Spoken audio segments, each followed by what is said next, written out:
मिलन हबे सुनाए धन हो, कर द पूरा अपन मन हो। पहला मिलन हबे सुनाए धन हो, कर द पूरा अपन मन हो। आज हबे सुहाग वाली रात हो, आज हबे सुहाग वाली रात हो। पहले चुम्मे से होई शुरुआत हो, तबे होई न प्यार वाली बात हो। पहले चुम्मे से होई शुरुआत हो, तबे होई न प्यार वाली बात हो।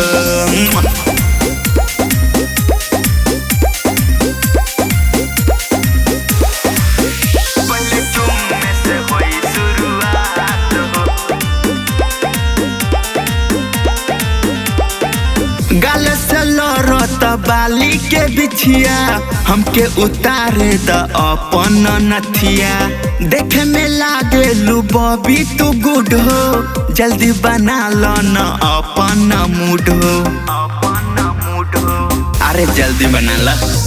गाल से लड़त बाली के बिछिया, हमके उतारे द अपन नथिया। देखे में लागता रू बेबी गुड हो, जल्दी बना लो न अपन मूड हो। आज रात भर होई बरसात हो, आज रात भर होई बरसात हो। पहले चुम्मे से होई शुरुआत हो, तबे होई न प्यार वाली बात हो।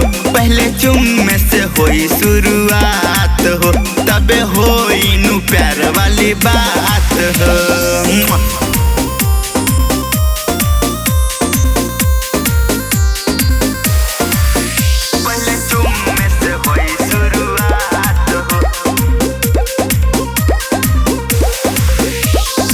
सच के मजा मिली भरपूर हो, आज हम बानी बहुत मजबूर हो।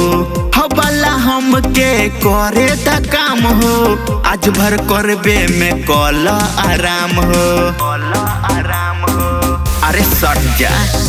सच के मजा मिली भरपूर हो, आज हम बानी बहुत मजबूर हो। हवाला हमके करे द काम हो, आज भर करबे में कल आराम हो। प्रेम अब देश ललित कहे बात हो, प्रेम अब देश ललित कहे बात हो। पहले चुम्मे से होई शुरुआत हो, तबे होई नु प्यार वाली बात हो। पहले चुम्मे से होई शुरुआत हो, तबे होई नु प्यार वाली बात हो। बुझलू का?